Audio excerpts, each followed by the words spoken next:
for this one. I'm excited to cast it, so I can't wait to get into the action. As already mentioned, you know, we haven't seen, or I personally haven't seen much of Nopsy or Aid Kit, so, you know, it's kind of a first look at this level of play for me to see if they're up to snuff against the Monte squad that hasn't had to have such changes. You know, they've kept this current roster for a decent period of time now. I think it's been 103 maps played, if I'm not mistaken, if my memory serves correctly. Yeah, 103 maps played with this current roster together as we go into the action. Wow. Aid Kit has just been dinked, but because it's at a decent range, he's taken 99 damage. Kind of unfortunate there for Afro that he hasn't actually been afforded that kill. He really wants to go deep for the frag. He should get caught in the fadeaway. That's super lazy there from Afro not to consider that there could be somebody coming through from lowers.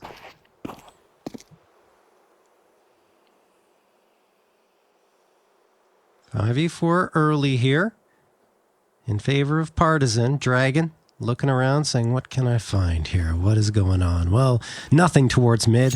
The rest of the team is heading into Cat, and he will join them. 2 players waiting on A for Monte.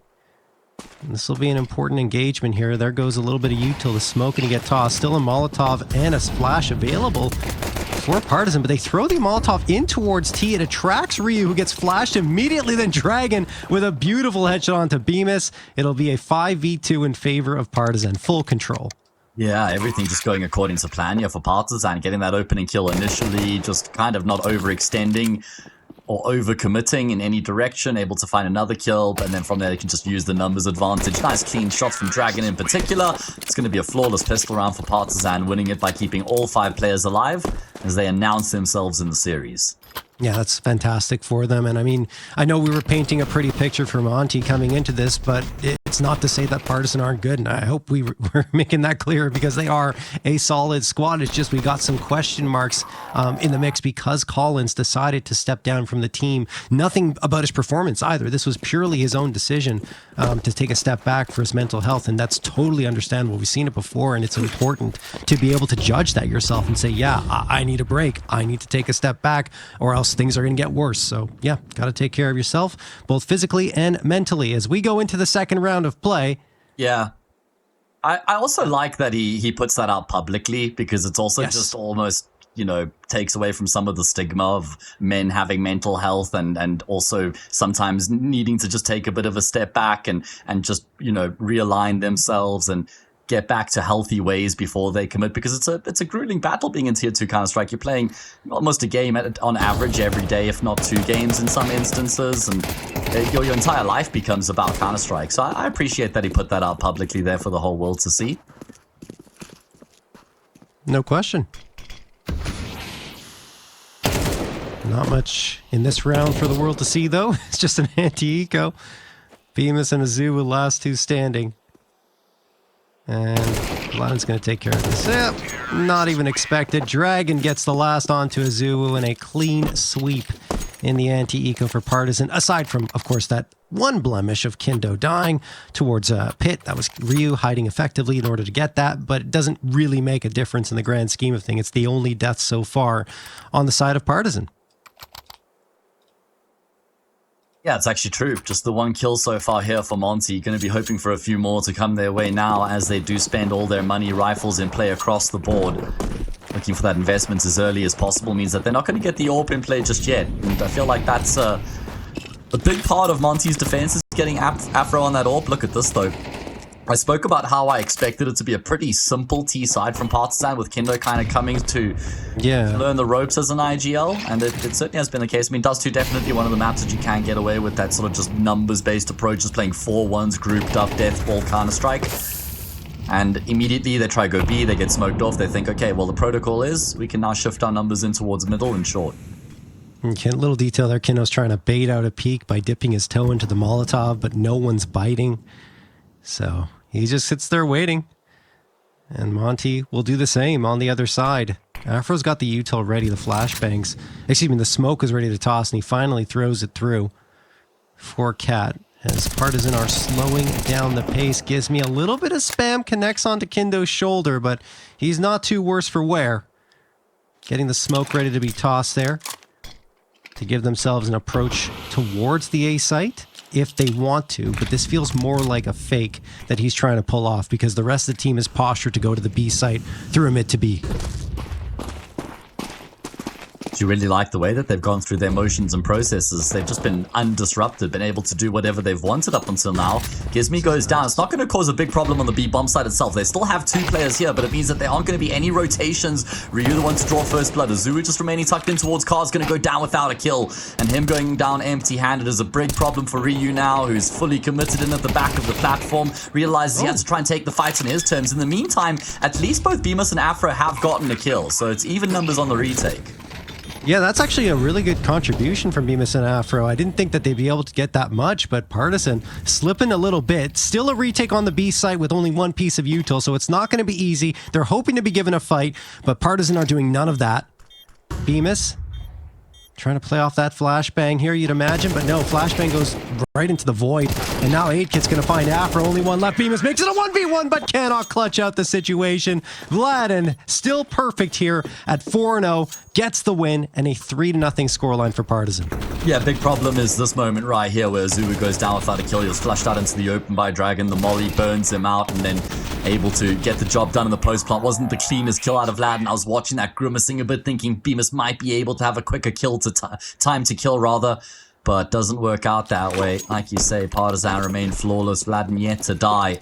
It's going to have to be a half investment now from Monte. I will mention, I saw Monte on this map yesterday against Sinners, and Azuu had a stinker. I think he ended with like 4 kills. I don't know if he ever got any kills on the B-bomb site, and Sinners went there a lot, so he's going to be hoping for an improvement today. Yeah, I mean, for his sake, obviously, you want to see a little bit better, and for the team's sake as well. Looking at the map, okay, we'll talk about it after. Azuu was going to get one, and then A-Kick pulls out the off and says, don't even need the scope. Gizmi, you're gone. Although some frags do come through here for Monte. It is Bemis in a 1v2 clutch scenario, and again towards the B side. He may just call it off. He may just decide to save the gun and the armor, and that looks to be the case. Not really much temptation. There's an op on the ground that he could grab. There you go, and he's the heck out of here. So it will be a Partizan 4-0 lead, but at least, damage done by Monte in a round that they didn't invest too much into, and they get an op out of it.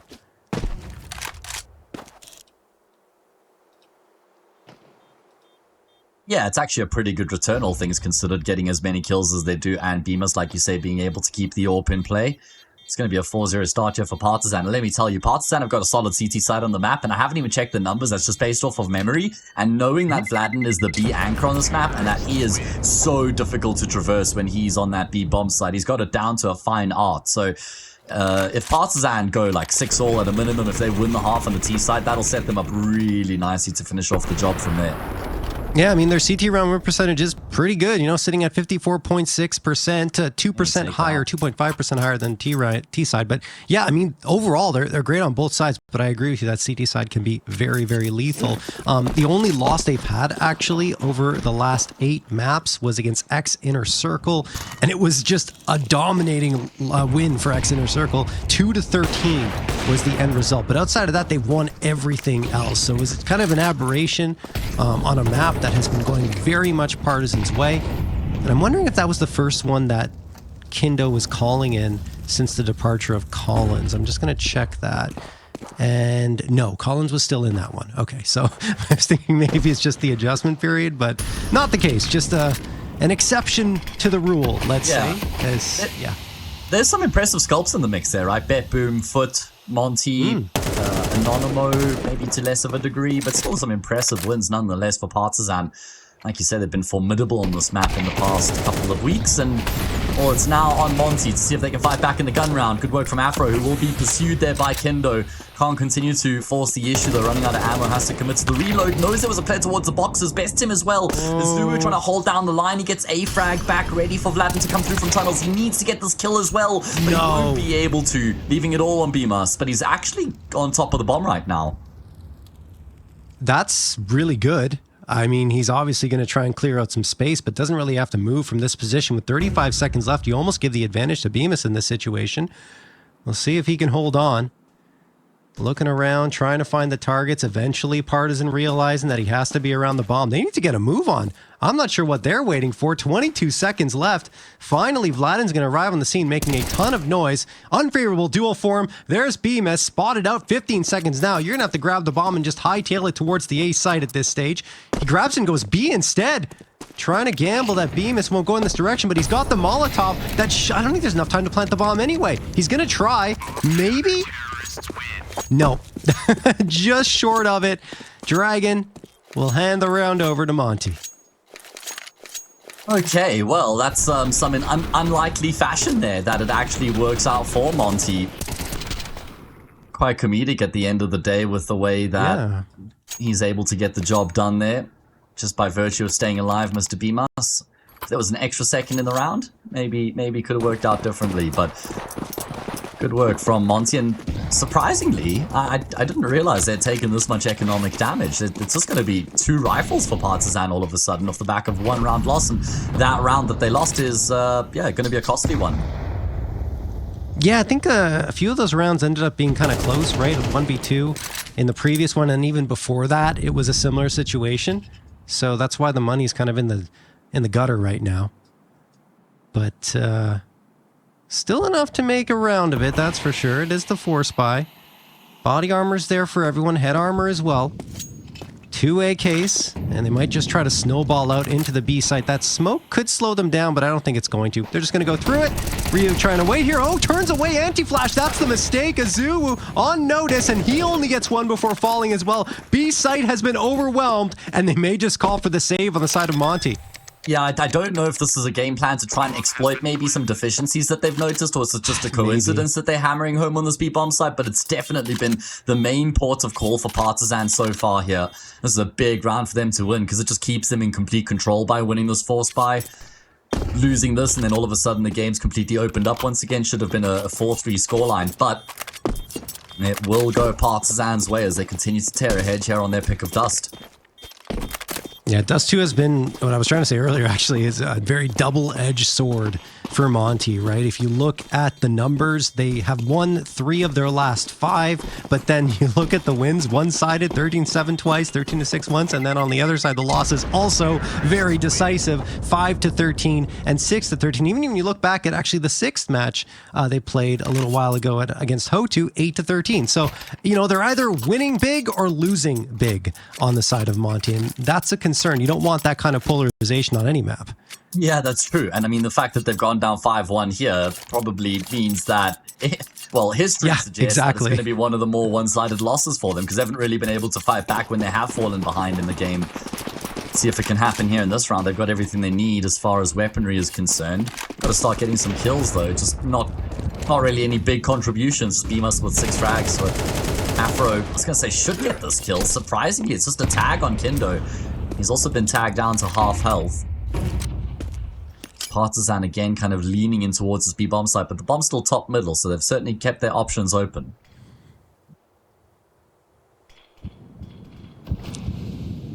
Smoke gets thrown out there by Partizan towards the B site. The bomb is not in this direction. This just feels like a decoy at this stage.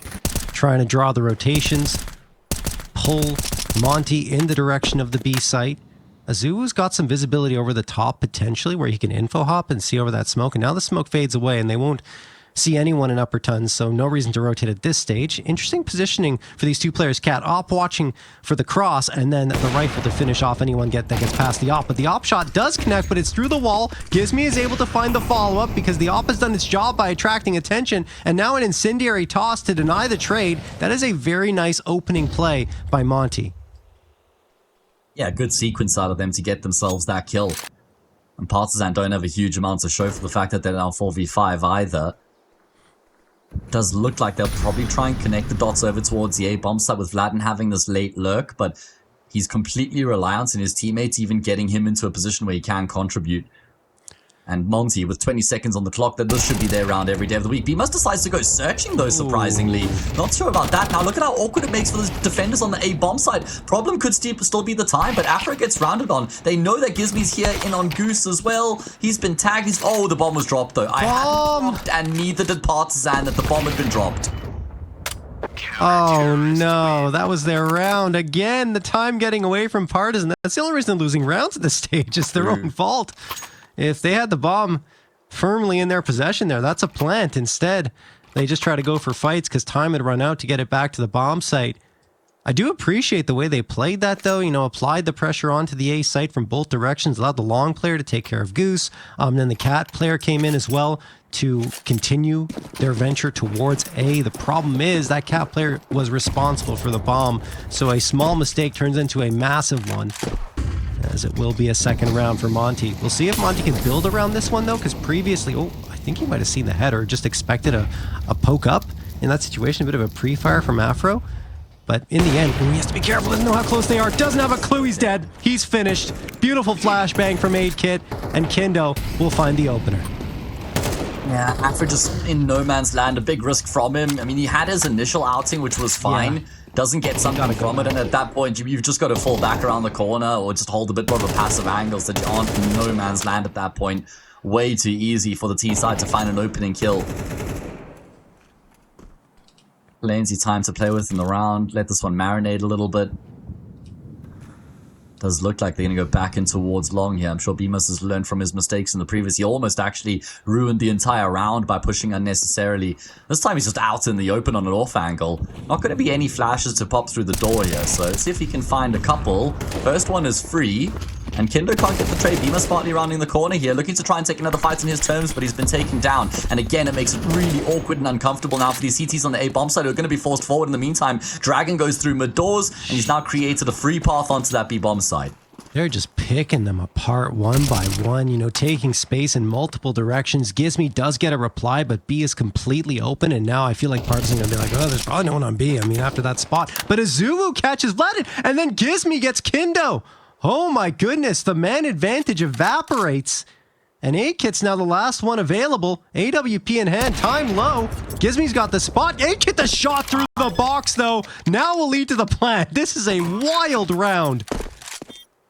So brave from Aidkit, and he gives himself a really good chance now in the clutch because he decides to go searching for a kill before he commits to the bomb plant. What a quick fire frag that was. Can't stand out in the open here though and just gamble. He's not going to be coming through from tunnels, Aidkit. You did so well initially, then to just completely risk leaving yourself open like that seems unnecessarily an unnecessary risk to take. What? Okay. For a second, I was like, Azuvu, what's going on? But he wanted to get that AK. It's kind of cutting it a little close, but it should still be fine. Or he got one of the AWP. Yeah, he's fine. He knew the timings in his mind. And Monte do win off of the slow play mistakes that Partizan made in that second round that they gave over to Monte. So that's a good conversion. Cut the lead to only 2. Although, again, you know, kind of messy, even though they get the recovery at the end. They're lucky that Aidkit was not holding the angle or not going for a more passive position where he'd be in cover and instead was out in the open gambling that he'd be going towards double doors. There's just no good reason to fully commit to that as well because he knew that the kill was found on catwalk, and so it's like almost 50-50 about whether Azu is going to go through tunnels or try and go up the ramp. Aidkit, after such a good job to find that initial kill, then just fluffs his line straight afterwards. So it's going to be a chance here for Monte to draw within 1. An eco round for the most part here. Just dragging his board up a Galil. Gizmy blinded his vision. Don't need to see the heads of 3 players. Dragon putting that hero Galil to fantastic use. There's now another gun that's been recovered, and Kindo will immediately get a kill with it. The eco round running riot. Look, I mean, Ryu's going to be alive still, so he could still do damage. He absolutely is, but now he's got the last one. No! Oh my goodness, what an effort from Ryu to try and pull that one back a 3K, but Kindo gets the jump on him in the end. Still good damage done and gets $200 more in the bank accounts for the CTs, but that's not what Monte need. They don't need all that. I mean, they do need the money, but what they wanted was another round victory once the rifles were in the hands of Partizan to really bolster them a little bit, but I mean, I don't know. I mean, Partizan just able to really take care of business. I say that, I just realized, was that even a buy-up for Partizan? No, just a hero Galil and an eco. Oh my god. Like, it felt like a buy-up. That's how effective they were when they went in. I mean, for that's where it feels like the map might have just slipped through Monty's fingers. I know it's still the first half, but if you're not converting those sorts of rounds, you're making life so much more difficult for yourself. Remember, they lost to the Force Spy as well earlier on, so these rounds that are supposed to be going their way haven't been. Partizan not going to be making the same sorts of mistakes here against the Ecos. They're now going to guarantee themselves a lead going into the second half, and that's just 7-5 at a minimum. Could be far worse than that for Monte. Yeah. And I mean, you also look at it, right? And you say, well, Partizan are responsible for 2 of those round losses that they suffered just by misplaying the time. It wasn't necessarily bad in terms of the executes. And you look at that solo round, you're like, yeah, Monte, they had to pull it back too. They were down a man.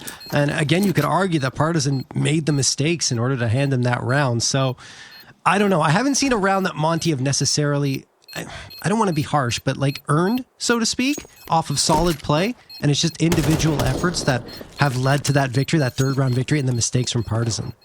Yeah, I think you're onto something there, man. And that's just quite concerning for Monte. I mean, this is not like a punish pick against the team at all. This is a map that they've generally been pretty well versed on. So yeah.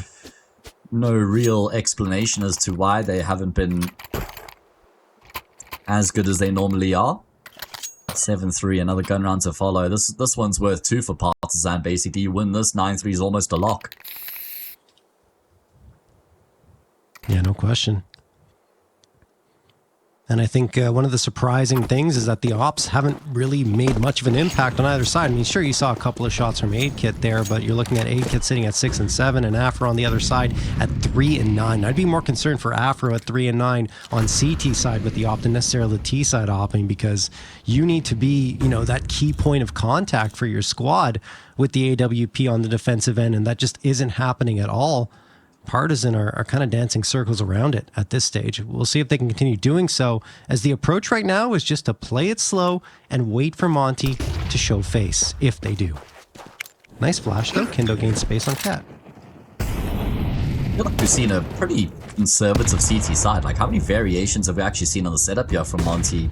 If yeah, any, you're right. Like outside of Afro, just maybe poking up short or catwalk in a round or 2 with the AWP. Hasn't been any like crunches in towards tunnels or mid-round takes of middle where they try and fight both short and mid doors at the same time.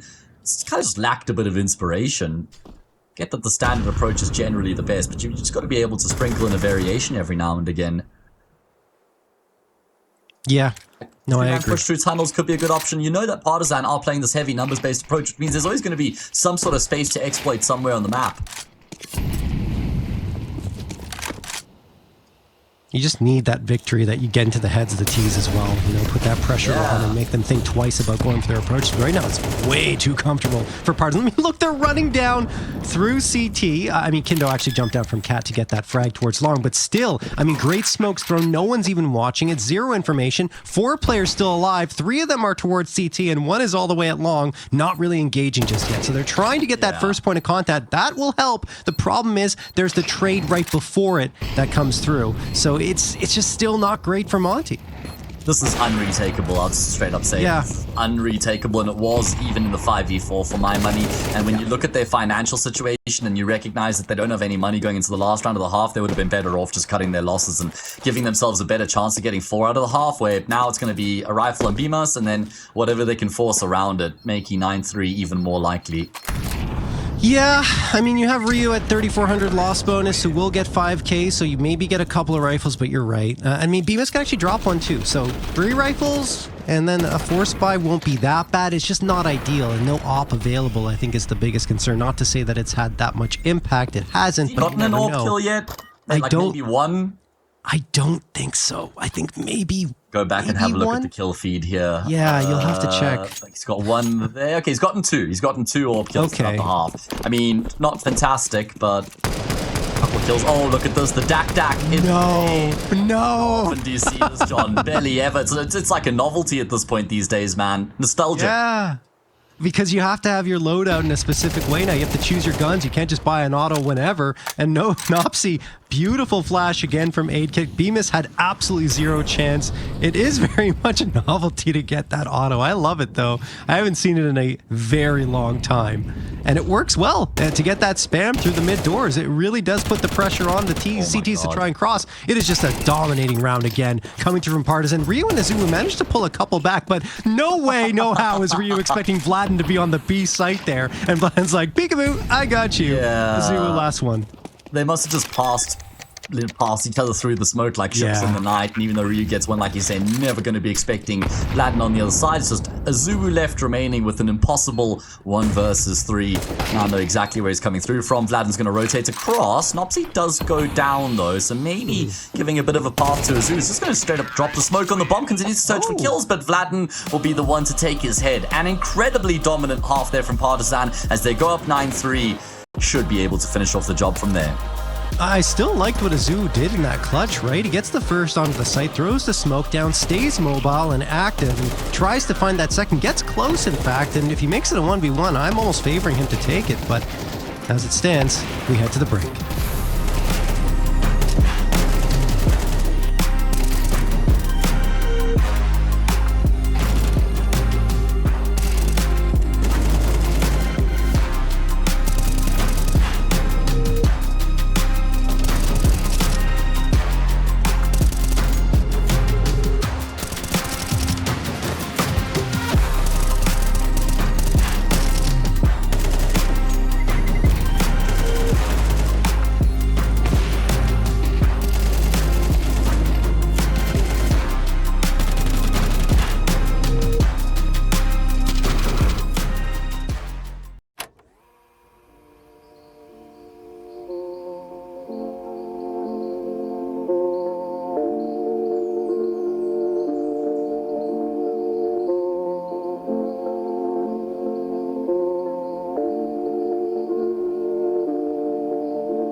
Second half about to get underway here between Partizan and Monte. It's Partizan who are in the driver's seat, and that's putting it lightly. They completely dominated the first half. No consecutive rounds won by Monte on their CT side. That's going to have to change here if they have any chance of fighting back.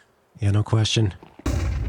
Onto their CT side, which is stronger for them. Dragon gets the opener, but Ryu will run down Dragon.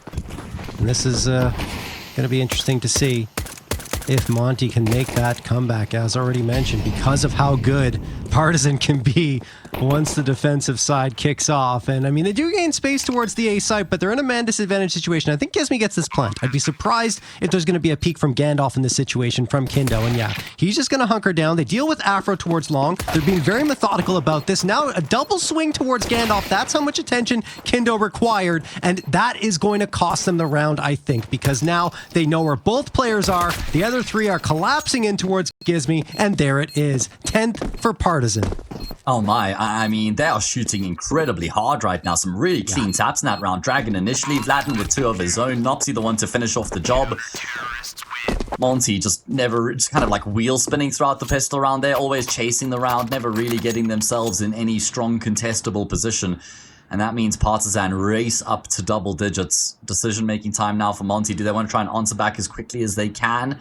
Then risk maybe not having one full gun round in the second half. I honestly wouldn't have hated seeing them just save here and then get full AKs in the round afterwards. I know it would be 11-3 then, but if they lose this force buy, then it's going to be 12-3 before they get a full buy. And it's obviously too far gone then, so I don't know.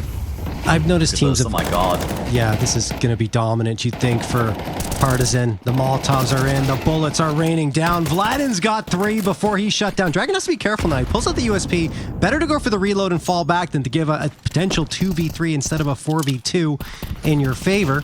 Gives me an afro, both below half health. And they're about to be engaged with. This is going to be a problem. Yeah, Kindo finds 1 and denies the plant as well. Kindo with 2, Vladin 3, and another dominant round from Partizan. Looks like such a waving of the white flag. You're down 10-3, you go for the force buy, and all you have to fall back on is a B rush, through an incendiary. Is this really what we're going to hinge our hopes on right now here? And I know that the map is as good as gone, but still. And also, I did big up Vladin in the first half about his B anchorage. I mean, how's that for a display? Yeah, I don't even want to say the map is as good as gone. 10-3 is very recoverable. I agree. You don't have to play like that, man. True, you're right. Yeah, and I know teams are of two minds whether you force up or you save, when you're down by this much, but it's Kindo just taking care of business in the opener again, but I get both directions, right? I get when you want to keep the money and get the rifles out and, you'll be down 11-3 probably, but at least you'll have a good buy up, and I also understand the force ups because they're working really well right now in CS2. You have that peeker's advantage that you can kind of abuse, especially with the SMGs in the mix, and even when you've got Galils, it's a lot of bullets, 35 bullets in the magazine that you've got to work with. So I get it. I understand. Yeah. But I expect a slower play. I expect something a little more strategic than what we just saw. That's what I was going to add onto your points. Is if you're going to go for that option, then you've got to have some sort of layers to it. You've got to have some sort of a game plan. It can't just be, force buy and run into B no matter what. Or we all died. Okay. Anyway, it's going to be 12-3. This was the eco from Monte, and it means that Partizan are going to get 9 map points here on their map pick of Dust2. They're making super light work of this opening map right now.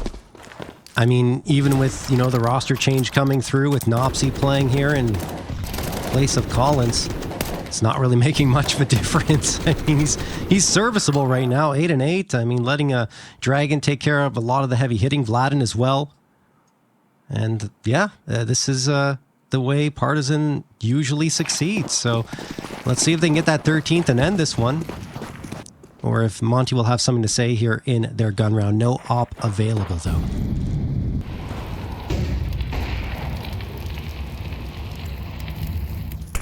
Afro, with his AWP, is going to be able to find an opening kill. Nice work from him in a obviously must-win round here for Monte. So is every round that follows you in regulation, so might hear me saying that a couple times. At least you want to just try and delay proceedings and save face a little bit here on Dust2. Just force Partizan to work a little bit harder to get across the line so that they don't just go into nuke after this off the back of barely breaking a sweat. Good work here to find a couple of kills though. Going to get them a 5v3 and actually their first round of the second half. Yeah, I mean, you look at the money situation, it's actually pretty good for the side of Partizan, but they want to keep it healthy. I respect that, not rushing into this and saying, we got the money, we got the lead, let's try and risk this for that end to finish the map quickly. But no, they take their time and they're going to keep the 3 M4s. That means they're going to get a comfortable op in the next one. And actually, I did have to correct myself. I mentioned that there was no op for Monte. There absolutely was an op available for them, as that was the opening frag. I was looking over on the other side for Partizan, who chose not to get it because they wanted to keep the rifles that they had, which makes perfect sense. But next round, they won't have to make that choice. An op will be purchased up, and they will be ready to go full power. Yeah, I mean, Monte have won 4 rounds here on Dust, but none of them have come in a row. So yes, I wonder if that pattern continues. They did get a couple in a row, right? They got that 2-round streak. I believe so. I could be mistaken. Yeah, you're right. I see that. Yeah, okay. Yeah, that's so. Okay, they've won a couple rounds in a row. Can they do that again? Going to have to be a lot more than just the 2 this time round, but going to be another full buy, plenty money, even residual cash for Partizan. How have they built up so much money so early on in the half, man?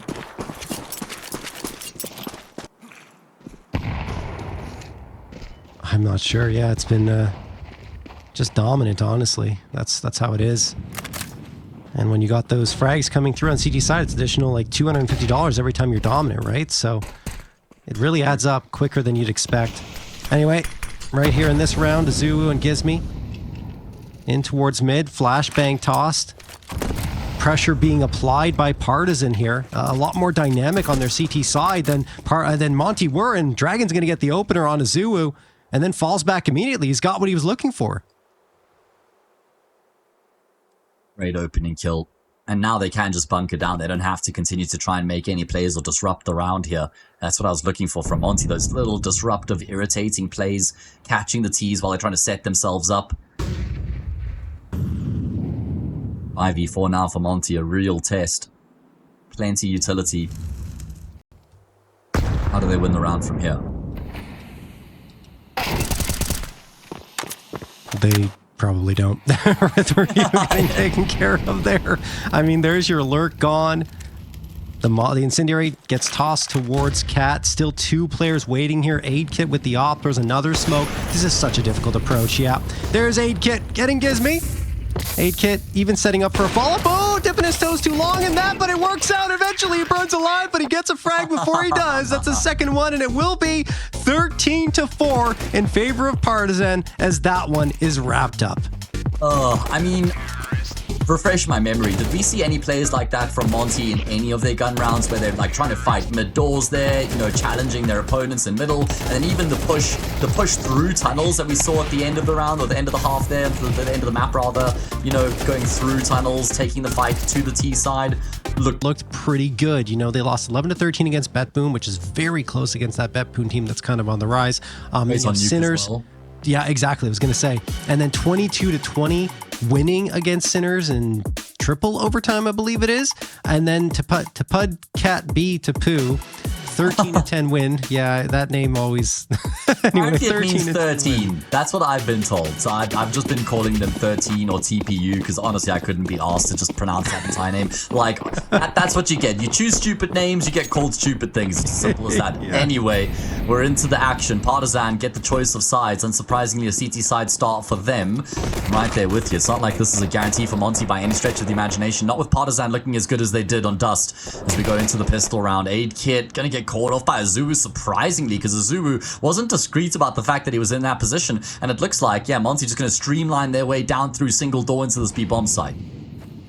Nopsy is here, along with, I believe, Dragon. Anyway, he's going to go out here. Ooh, this is a bold plant. Yeah, I mean, Nopsy gets an opener. Could even get a second here before Gizmi gets away. Lucky that, at least from Monte's side, that doesn't happen, but they're losing the bodies.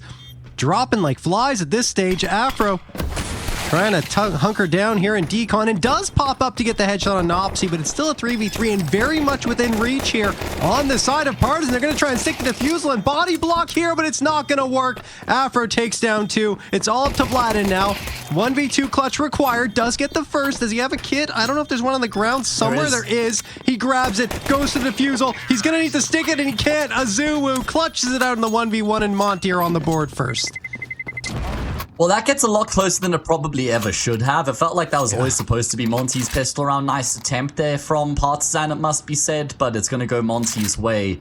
The smoke wasn't completely on the bomb, and Afro getting that kill just after it blooms, he spots the player. Getting that frag there was the kill that really tipped the scales into Monte's favor, who are able to open up favorably here on Nuke. A good way to try and put behind them what had happened on Dust and really set themselves up for a strong performance on their T side.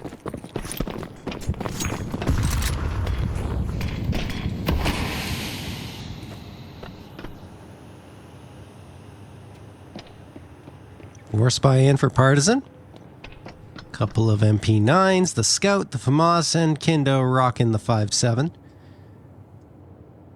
And a slower pace here for Partizan. Or excuse me, for Monte in this round, which is what I was saying earlier, right? Like, on their T sides, it's better to take it slow, try and play the defaults, take advantage of the fact that you've got a caller on the other side that might not be as experienced, is not as experienced as Gizmi.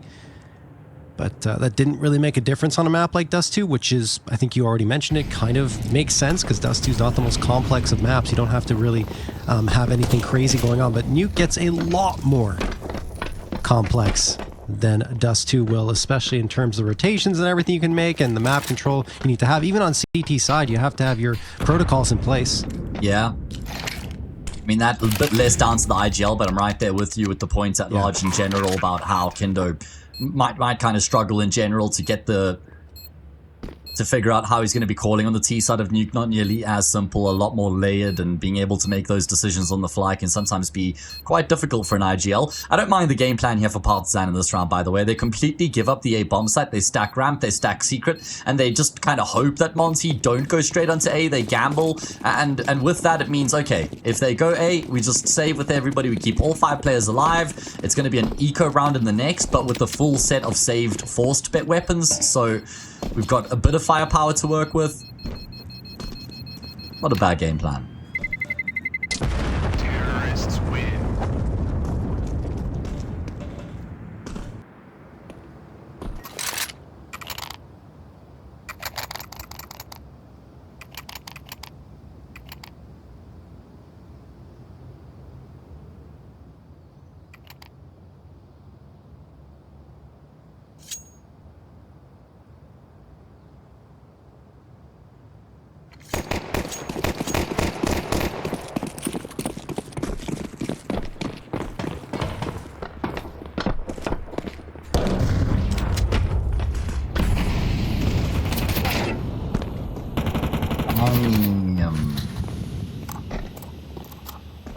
I was more reacting to your stats, to be honest. That's a very good conversion rate on the CT side in particular.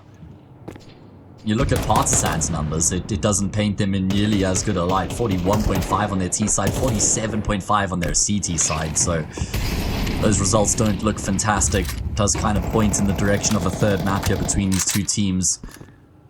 It is a round now where Partizan have saved all their money but carried over all their forced up weapons. So they've got a decent bit to work with here. It's not like this round is an anti-eco.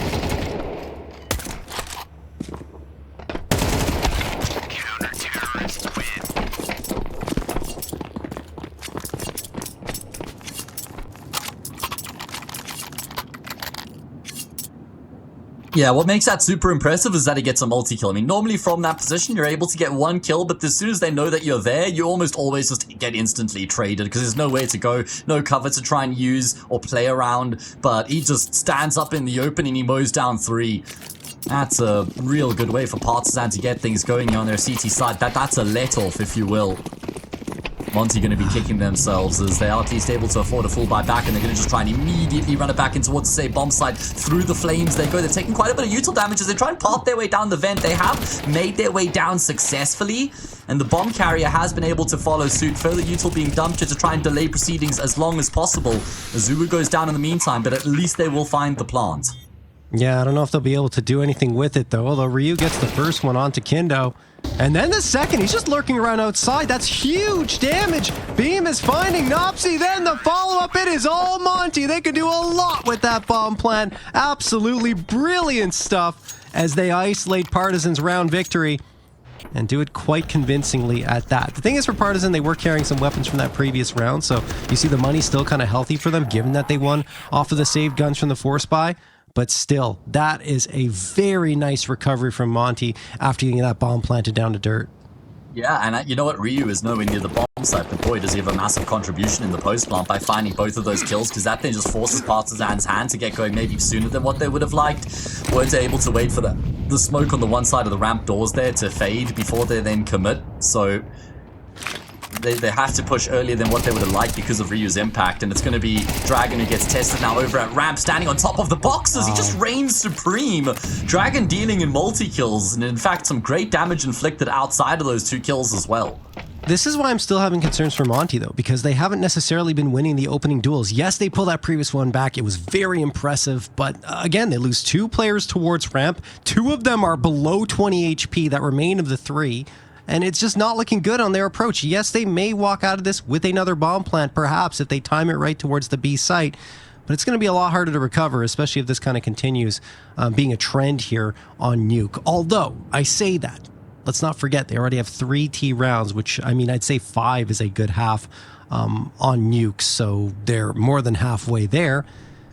But I still feel like Partizan have a lot to say here on Nuke. Yeah, we've definitely not seen the best of them yet as they continue to build themselves into this game. If they can win this round here, that'll be a big step in the right direction. How do Monte recover? Do Monte even attempt to recover? Do they just commit to the savior? Wouldn't be the worst option. I mean, they have got Gizmy, who's been able to make his way through and towards hell.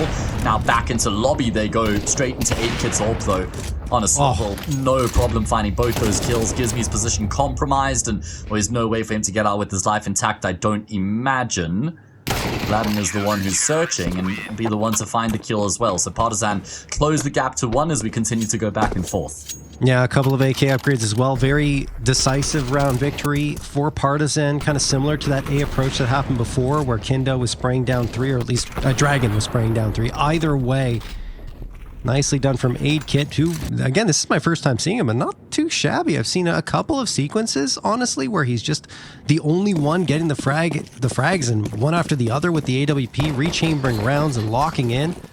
So far so good. Yeah, I wasn't particularly high on 8-Kit, but I'm right there with you. We've seen some good sequences from him, I think is a good word to use. Of course, they've kind of been juggling the AWP round quite a lot. Kindo used to be the AWPer for Partizan, if you remember. Then Depression came into the team when they benched Emmy. He took over, did Depression, Kindo went back to rifling, and now they got 8-Kit. So it's effectively like the 3rd different AWPer in the past 6 months for Partizan. I wonder if they're going to be able to stick the landing here with 8-Kit. Feels like it. I mean, more of an unknown, but I really appreciate what he's contributing here. This is a non-starting round. Anti-eco for Partizan. Looks like it's going to be clean again. Ryu spotted out. Bemis trying to hide here on top of Hut. Looking to be cheeky to find one, and well, that won't happen. Kindo takes his head clean off. It goes flying, and so does the round, likely in favor of Partizan, with only Ryu left battling with the Glock, and there he falls. My concern, though, for Monte is just how solid Partizan look across the board. Like, from top to bottom, all 5 players shooting particularly hard right now.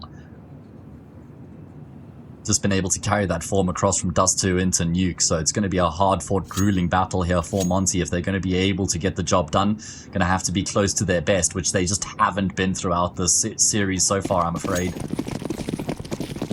Let's see, gun round on the table, open play for Afro, all the AKs, Monte looking to regain their lead.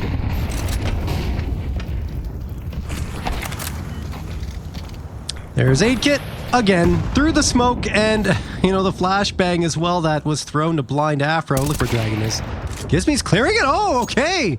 Nice shot from Gizmy. I thought he was going to overlook that, but something tipped him off, and he's like, okay, I should probably clear this. And good thing, too, because otherwise he would have been dead to rights and would have been another 2-man advantage in the early parts of the round for Partizan. Not sure if he should hold on to the AWP there. Good kill found there from him, but it looks like he's going to keep the AWP in play here. I'm not sure what a necessity that actually is. Now trying to get control and then push into a bomb site could actually be a bit of a struggle with this gun in particular. Minute left on the clock. Does he go back to pick up the AK? Surely that's not why it'd be going in this direction. No. Don't have a huge amount of util either. I thought he might be going to have a look towards outside, maybe catch rotations. Oh, that's another good flash being thrown through. I can't speak. There we go. Vladden gets into cover here and second vent. They're not going to clear this. I think he's probably got a freebie here, if not 2. There's the, 2 frags for Vladden, make it a 3-piece.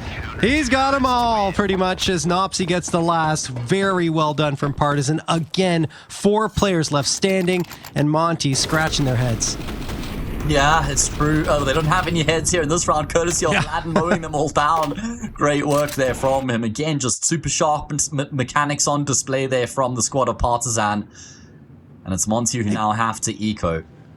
I mean, that's a 2-tiered approach, right? It's one, the flashbang they throw to get Vladden in that position. It was perfect. There was 0 visibility on the side of Monte, and 2, the patience from him to peek at the perfect moment, along with the attention that his teammates were attracting from that push out of Squeaky. It was just so well done overall from Partizan, and that's kind of the trend we've been seeing and talking about so far for the squad too. Trade's going to come in. Azuma gets one with the Deagle.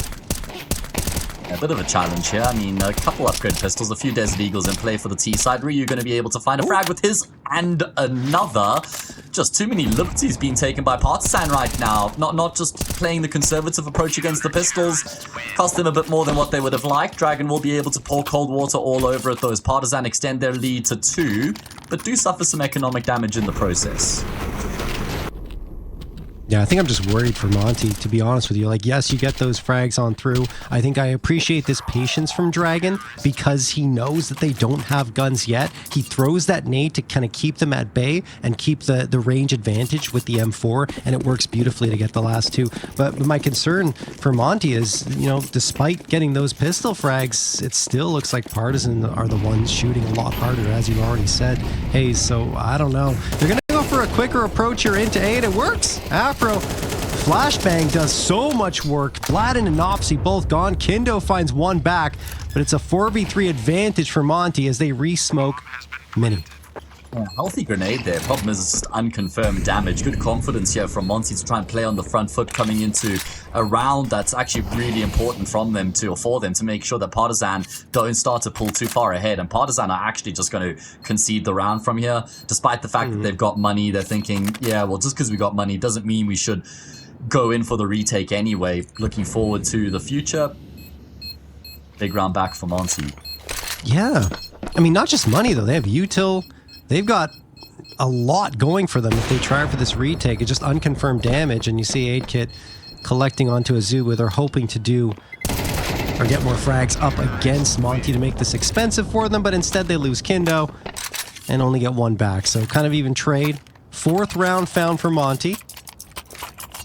As mentioned, I think they just need that 5 rounds on the board, and they'll be heading into that second half feeling good, but it's not going to be easy all the way up to the finish line, I feel. They have looked very threatening with those fast A plays, though, I will say. Like, they've come close a couple times, and this time they're actually able to get the round across the line. So maybe a bit of a concern there for Partizan, maybe a bit of a frailty that could be exposed. I mean, that's if Monte have the confidence of running it back again. Oh, whoa. Okay, Kindo caught completely off. Dragon trades, that was a necessity, but there's still a lot of problems. I mean, Bladden's solving them with the spam through the smoke, and the nade kid catches Rio trying to make it towards the B site. He's been good in these types of situations. May even find the second as well once he swings this corner again, but before he does, he wants to toss a bunch of utility. In fact, we'll be playing patiently. I missed the last one standing. Yeah, it's really, really well done, and he gets the last. So well executed overall from Partizan, and I just, again, like how Aid Kid is playing with the op. Yeah, fantastic decision-making from him because he recognizes that he does have to kind of take the round by the scruff of the neck with that initial peek, gets the pick, and then I'm thinking he's probably just going to re-peek here, but he doesn't. He realizes that would be overplaying his hand. That would then be ill-disciplined, and he could then give up an important piece of map control if he goes down there. All of a sudden, it's not as rosy for Partizan. So great little micro decision-making from him there.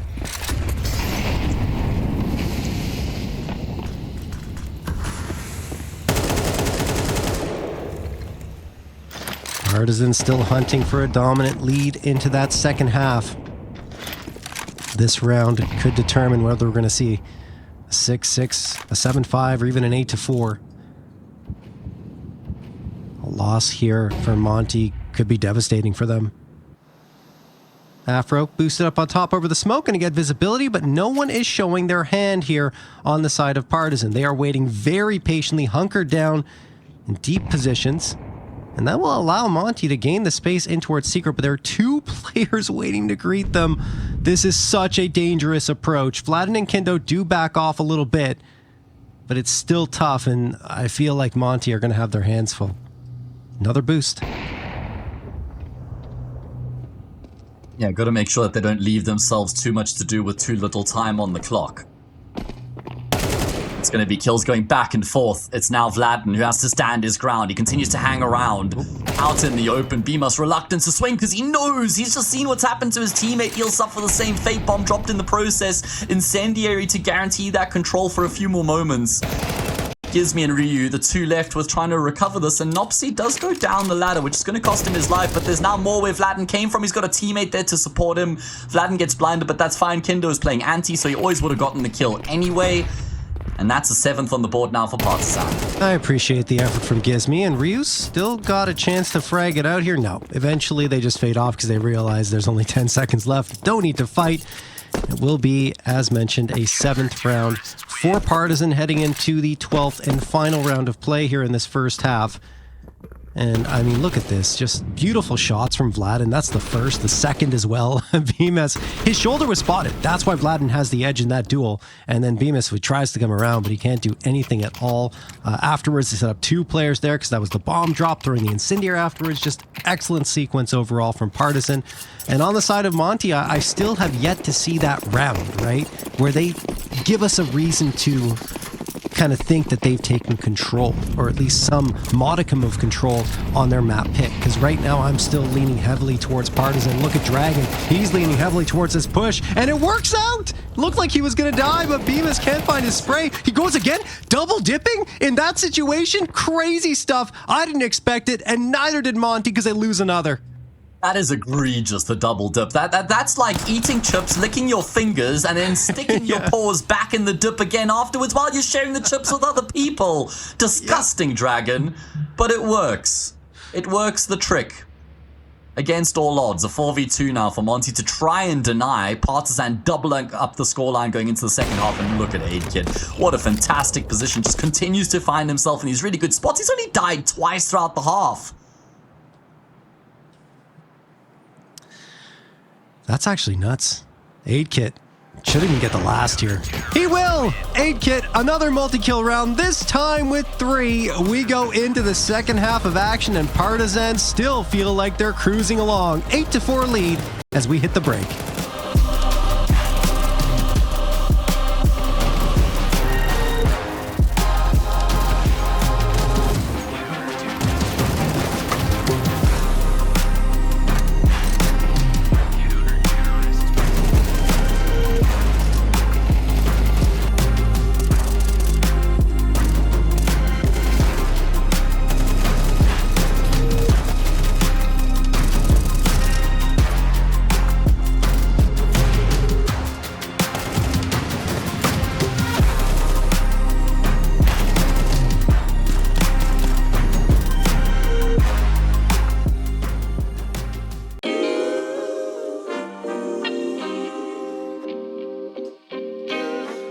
Sometimes you gotta pray for a victory. Yeah, I'm overzealous when I'm thinking about the cash flow. I never had no handouts, just came natural. I've been tested so much, all these wrestlers nice. All these different situations that I've been through. I seen pain trying to creep in through the window, but now I'm sliding through the hood in a benzo. You gotta separate yourself just to elevate. I keep some drink in my cup to see through the hate. Sometimes on the road to glory, you gotta press the brakes. I got a lesson plan for all my past mistakes. I swear I'm proud of all my best and my worst days. Proud of on my feet when I touch the ground. Front of 8 at Beijing, man, they know the sound. I know I made mistakes, but my mama proud. Fans scream my lyrics out in the background. They ain't know me then, but I'm hot now. They say life's a gamble, you gotta roll the dice. I risked a lot of different things just to live this life. Life down bad, you gotta pay the price. I've been through hell and back just to live this life. They say life's a gamble, you gotta roll the dice. I risked a lot of different things just to live this life. When you down bad, you gotta pay the price. I've been through hell and back just to live this life. I'm faced with a lot of different choices these days. Do a rock and roll Lex account or blue face. The whole world know my name off a mixtape. I still got the same brother since 6th grade. G-Wagon red seats, we on Biscayne. Trips to the Florida Keys, we imported these. Thanking God for the life he afforded me. All this jewelry on my body, acting like the hood. I need a brown skinned chick just like Megan Good. Holding up every promise that I ever made. Music in the background, it's a serenade. Been rapping 10 years, boy, this ain't a phase. I paid dues, paid rent, and I stayed the same. I had teardrops running down my face. I've been through a lot, I had real pain. But thank God, cause we really on on the better days. They say life's a gamble, you gotta roll the dice. I risked a lot of different things just to live this life.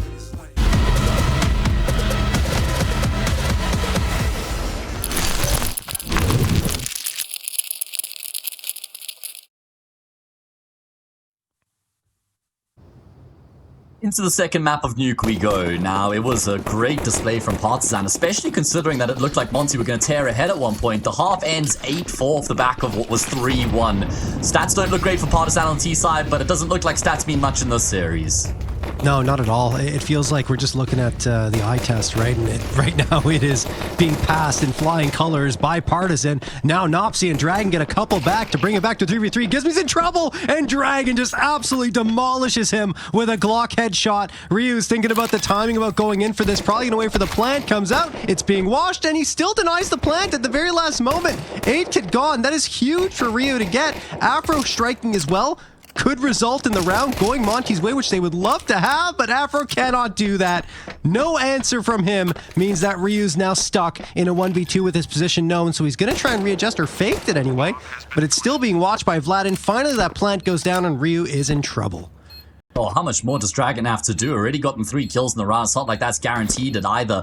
Maybe a chance for Ryu. Vlad and just jump spotting. What? Down Dragon. This is nasty. He's going to stab him in the back to conclude the sequence. 4 kills for him, including the knife frag. Oh my goodness. What a way for Partizan to open up in the second half. Oh my god, he's got 18 frags. It's unbelievable how good he's been. Not just here, right? On Dust2 as well. Dragon was one of the heavy hitters with Vlad, and it's been an impressive series for him. And he just couldn't decide. It's like, oh, knife, lock, knife. All right, let's go with knife. Make some money here. I think he was a little bit stunned in the moment that Ryu completely overlooked the bomb site and didn't even have a peek down. Yeah. I mean, it's the first thing you should do when you're coming down from heaven is make sure no one's on the site, but Ryu getting ahead of himself, and that cost him the round. Now a 9-4 lead for Partizan. Could be double digits again here before Monte are even sniffing close to it. And Dragon, I don't know if he spotted the player in heaven, but look at the control Partizan have. Yeah, taking things towards outside, trying to make sure they take the longer range duels, let the Mac 10s get the close quarters work done. Vlad just chews up 2, spits them both out. Ryu splitting up the vent there, spits some fire out his 5-7. Able to at least find a kill, but that should be the only frag in the round. Like you say, Partizan going to roll on into double digits, and then they end up just 3 rounds away from finishing off the map. And the series. Jeez. And the series, that's true. This has been a rapid-fire series from Partizan. True. I mean, Monte have only won 8 rounds across both maps so far. Yep. Like, they just haven't really pitched up in this game, I think it's fair to say. No, and even in the 4 rounds they won, I was saying it before, nothing convincing. Nothing like, oh wow, Monte is playing really well compared to, that previous map. But no, it hasn't happened yet. We'll see if we get it on their CT side, which we expect according to the stats. But as we've already mentioned in the opening moments, I'm not sure if the stats mean that much right now. Feels like Monte's having an off series. Yeah, it certainly does feel that way to me too, especially with Partizan shooting as sharply as they are. Good kill from Gizmy initially, but then an instant trade. Just, I guess, doesn't realize Kinder was on top of him there. Probably wouldn't have put himself in that position. He's having a tough game, but everybody is on the side of Monte. Have to win this gun round to even just try and keep yourself in the contest. It's as simple as that. Big moment here. Pisu rounds the corner, and Nopsy drops him. Not the end of the world there for Nopsy going 1-for-1. That's big. That is big for Ryu. Spots out Vlad and trying to get through the vent, but now the readjustment from Partizan's actually really good. They go towards the A site, very slow about their approach. That's Kindo who slipped in, and goes down the vent. Did he get spotted? I don't know. No. I don't think so. So he slipped through the vents. Ryu's still watching here in decon. Where does Kindo go? Looks like he'll be heading towards Ryu. Yeah, the bomb has to join him eventually, and Kindo loses the fight, so it's actually just the bomb of 8-Kit. He wasn't even close, right?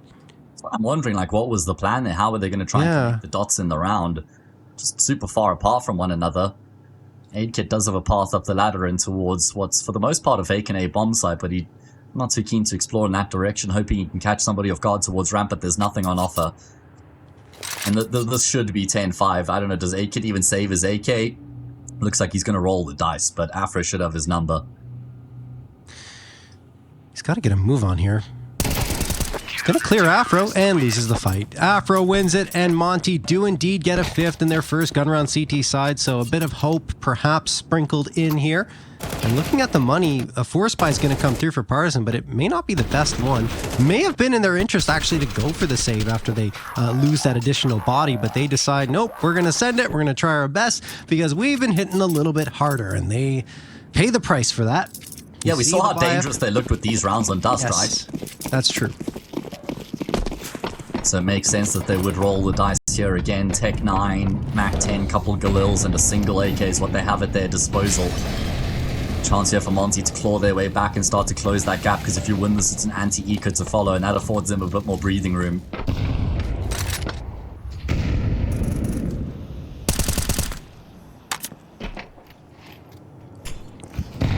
You need a string of rounds for Monte. Cannot afford a loss here. Up against the force buy of Partizan again. Look at the heavy presence they have in ramp. Afro and Ryu. Ryu kind of playing, I want to say an off angle, but you know, just not tucked into that corner as much as he usually might be. Flashbangs in for A. They're trying to attract the attention in that direction. There goes a Molotov for ramp, but Nopsy strikes on Afro as they're rotating around. They bit hook, line, and sinker for that fake towards the other site, and that opens up all the space for Partizan towards B. Gizmy alone here over in the cubby does get one, and then Azubu finds another, but Gizmy's gonna have to do work. They're kind of scrambling a little bit. They didn't expect that presence, and Gizmy swings around the corner to get aid kit. Bomb being thrown down onto the A site. They've got the plant secured, but they need more than that. How did Monte actually make the retake happen? I know they've got the man advantage, but that doesn't mean that they're guaranteed to win this one. They're taking a lot of time. Oh, Kindo's going to drop off out of heaven. I'm shocked to see him not actually keep himself here. That would have been such a strong position to try and play off of. Nobody even looking in this direction. Kindo goes one and done. Dragon now left in the clutch, and Azu will get the trade. If Kindo had just stayed up in heaven, it would have been so much more difficult for Monte to try and go up that ladder, maybe even impossible. No idea why he's dropped off. Yeah, no, I agree with you wholeheartedly. You could have just fallen back. It just felt like more of a power position having the high-low setup, right? Than having both players low, because you can deny the space up that ladder, which I think two try to get up there. And I mean, that would have been the end of the round if you just play a little more passively, maybe go, you know, towards the outer part of heaven and hide around the corner. And then when you hear the noise up the ladder or hear the footsteps, you can pop out and do all the damage. But instead makes the choice to drop down. And I think what's even more costly to him is he drops down audibly. They can hear him go down to the site, so they know that heaven's been vacated. That is a mistake from Partizan, one of the more glaring ones I think we've seen throughout this series. There were a couple of instances where they let the clock get away from them on Dust 2, but I think that one, perhaps, like I said, the most glaring, and maybe the one that will affect them the most in this series, because Monte could mount a comeback now. Yeah. I mean, that's a moment that you're not going to end up in many of those situations where you've actually got quite a bit going for you on the T side of Nuke, and you've really got to seize those opportunities. Like you say, a chance now for Monte to start to fight their way back. Should be able to close the gap to 3, but it's quite important that they don't lose too many players in the process, because even though this is an eco, there's a bit of bite to it, right? 4 Tech 9s, all of them have Kevlar behind them as well. Lack of head armor could cost them, but as it stands, they're kind of waiting out Monte to see what decision they make here. 45 seconds left. Eventually, you have to send it somewhere. At the end of the day, this is just the half buy, so, I mean, while you could save the armor and the Tech 9s to the next round, that's not the plan. You want to do as much damage as you can to that CT economy that's still fragile. And oh, a TK for Vladin. Ryu gets the second. Kindo could find another one, or excuse me, aid kit, but he does not. And Ryu takes care of business. Helped out a little bit by the TK. Afro. Oh. Does he overlook Kindo? I think he's aware of this. He's not. He's not. Kindo gets the frag, picks up an op. Bemis is on notice. Kindo trying to get the advantage on him, but he cannot. It will be a 3v1 in favor of Monte and no bomb control for Dragon. Round's over. Yeah, but he's not going to get any money here. Yeah, that's true. Oh, that's kind of awkward, honestly. I mean, he could buy up a Galil at least. He's not going to have any utility.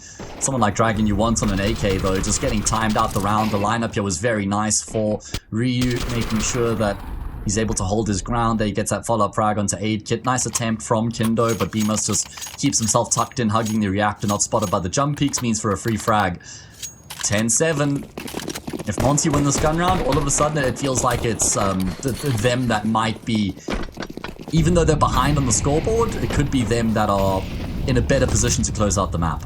That's a really nice run boost. That's a very nice amount of space gained. They don't even expect him to be here. There's absolutely no way they know that 8kit's over in mini already. Gets one, not the second. It felt like he had a 2K in that little sequence he was putting together, but at least does the damage onto that second player.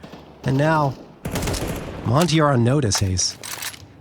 And they know that damage has been done to Azuu as well, so they're just peppering the smoke, peppering the wall, hoping that maybe they could continue to chip him down. Not going to happen as the round comes to a bit of a standstill.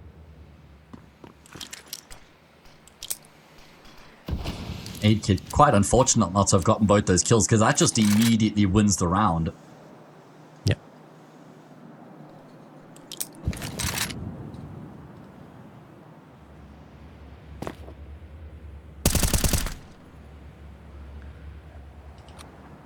Or Kindo really searching for Gizmi, hoping that he goes back for a re-peek here. There's 2 players on the A bomb site currently. So where Partizan are going to try and finish the round. It's a very strong position that Azuu finds himself in right now. You're almost never clearing this when you try and come through from hut. And then that might set Gizmi up for a kill instantly as well. Azuu fully flashed. Did they go around this? Not really. It's overlooked by Vlad and completely had it in the palm of his hands, but doesn't come to fruition. Do they still get a plant? I would say probably, unless the spam is perfect, and it would have been if Azuu kept on going in that direction. Bomb is down. Ooh, Nopsy. What does he do with this? Doesn't get anything. Headshot at the very least onto Ryu. Now it's all up to Dragon, who's been spotted out, so he's probably dead. He's trying to be baited out there by the barrel of Afro, and in the end, will get taken care of. Monte do indeed secure an 8th, and not to mention, this is their 4th round in a row. Yeah, and they're just looking like a lot more of a unit right now. Good positions being taken up. Azuu with some big moments there to get that trade on 8kit initially and get the frag on Vladen. Super unfortunate. I wonder if Vladen's playing 4x3, not 16x9. Might have like caught a glimpse of Azuu, who would have been completely dead, right, had Vladen spotted him, because he was still blind at that moment. Regains his vision to get the kill. 10-8 and an anti-eco to follow. So for me, it feels like we're trending in the direction of Monte getting the job done here and forcing a 3rd.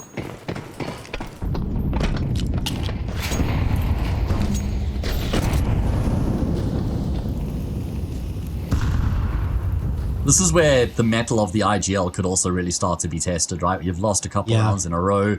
It's always a difficult T side on Nuke, and he doesn't have much experience. This is where we could see those frailties exposed. Trying to boost up, I think, for a run boost. There it is, yeah.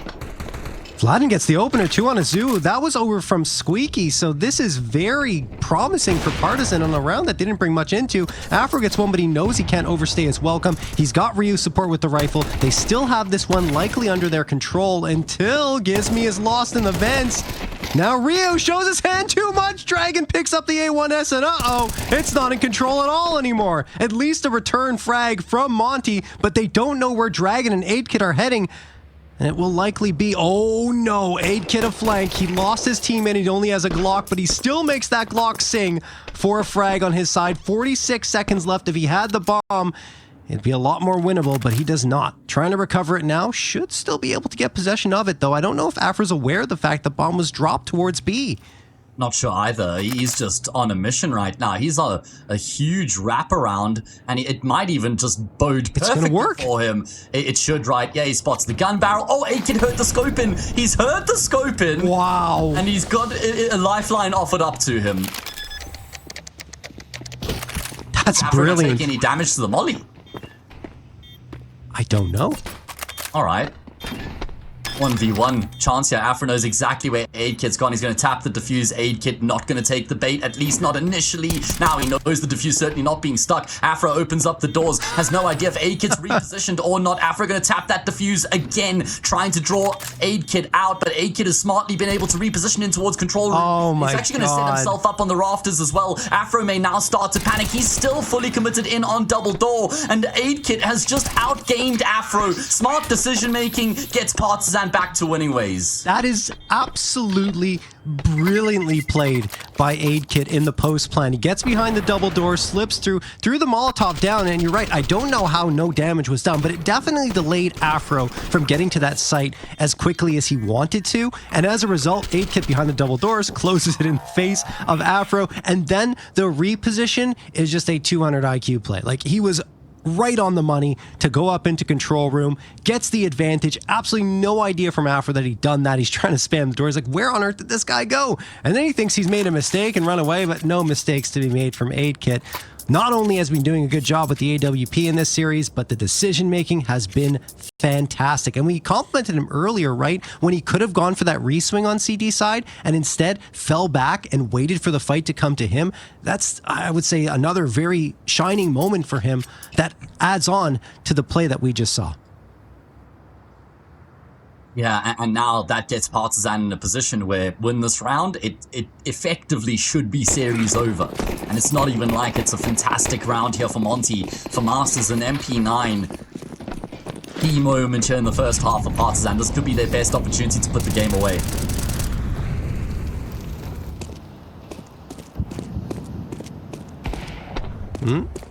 Nope, Afro's going to get the opener though onto Nopsy. That was an aggressive push from ramp into lobby, so I appreciate that Monte at least getting a little more active on their CT side here than they were on Dust2.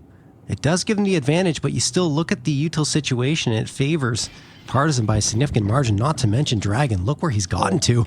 Oh my goodness. Should be dead. He's heard the break open of the window. Afro just progressing forward. Dragon's going to knife... Oh, does he knife him again?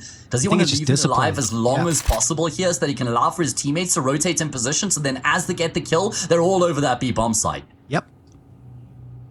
This is absolutely brilliant again. Dragon just waiting and waiting, saying, guys, you in position? I'm going to go for the knife. There we go. Afro has no idea. Now they're going to rotate in on the side of Monte, but it's going to be on the outside looking in. They may even just go for the eco because the money is not there. I should say safe. Anyway, Kindo finds the headshot on Gizmi. There is a response from Azu, but they got no positioning. They've got no chance, it feels like, to get back into this site. They're just going to have to concede the round as much as they like to fight. Ooh. That's brutal. What a play out of Dragon, and it's not like he does anything crazy special. He's just got the confidence to push outside down secret early on, and maybe that's because Afro gets the kill ramp and he's like, okay, well, I know the AWP isn't here, so worst case scenario, I come across a rifler, find some resistance, maybe take a fight, maybe go back. He finds nothing, goes the entire way forward, hears the break open of the window in control room, recognizes that means somebody's probably going to be walking into him, completely none the wiser. Doesn't just immediately get the kill though, which is probably what most players would have done in that position. Recognizes how he can extract maximum value from that position. At least it's going to be an upgrade for Ryu. He will get the AWP in play. Wouldn't have had the AWP anyway, otherwise, excuse me. So maybe that could be a difference maker. Perhaps so. But I'm still feeling like Partizan are playing the better Counter-Strike right now. Even the calls are great. I mean, you're right, though. Not necessarily like a crazy call. They're just Dragon deciding, okay, I'm going to send it secret and get in the back lines and just no idea at all. It's just the way he played that, as you already mentioned, was absolutely brilliant. And we'll see if Partizan will close it out here. 4 opportunities to end the series against the Monte squad that we had higher hopes for coming into this one. Maybe still will be solid in future matches, but right now, in Cup number 3 in Europe and ECL, they're looking like they may be on their way out here in this lower bracket. Dragon gets the spot. Oh, the frag, not yet. Throws the nade up. It'll do more damage, but he eventually comes around the corner to get Gizmi, but Azuma will find the trade. At least they're able to cut Dragon down there before he soars too high. And Afro, quite fortunate to be afforded his life. AidKit, I think it's the first time he's had the AWP on the T side, as he does try and make his way down secret and set themselves up for a big burst in towards ramp. It's only an MP9 there for now. Flashbang tossed in. There's another one. Looks like they want to take this ramp control, and they absolutely will, uncontested. Monte completely back off here. 45 seconds. That's Ryu's hanging around a little bit longer, and that is enough to get the frag on Kendo. Is he traded? Looks like, yeah, eventually. I was going to say no, but he can't fade away from that fight with Nopsy, and that will give the HP advantage to Partizan in this 3v3. Azua waits in the shadows here at Decon with only 28 seconds left. Yeah, he's probably making a play to just straight up try and deny the defuse. Aid Kit and Afro going to cross paths. It's the Frenchman who comes out on top, but Azubu's gone down. Wow. A bit of a fake plant might have drawn him out there. Bemis with a quick response does get the kill, and Vladden is now all on Nopsy's shoulders. The youngster, the new addition into the team, and he's looking to make a move here as well. He's going to catch Bemis completely off guard down to the 1v1 as Afro with an AWP, a smoke, and a kit. A pretty familiar position as he attempts to clutch on B again. I mean, this time, the smoke's already down. He's waiting for the cross to come through with the AWP, knows 100% that Nopsy's in this position, needs to get that defusal, taps the bomb. As mentioned, you can't scope in on the bomb anymore. He's waiting and watching. Eventually, tries to stick it. It's going to be found out. Nopsy's got the round and the series in the palm of his hands. A 4K on the round. Again, another masterful play coming through from his side and the rest of Partizan, and it will be over. Honestly, I'm just scratching my head wondering why has Afro not just stuck the defuse the first time there? He's realized that he can tuck himself in behind the reactor, and he knows Nopsy is still back towards ramp. I think that should have been the more obvious play to be made. I mean, maybe losing the 1v1 earlier, just in his head, living rent-free. I feel like he threw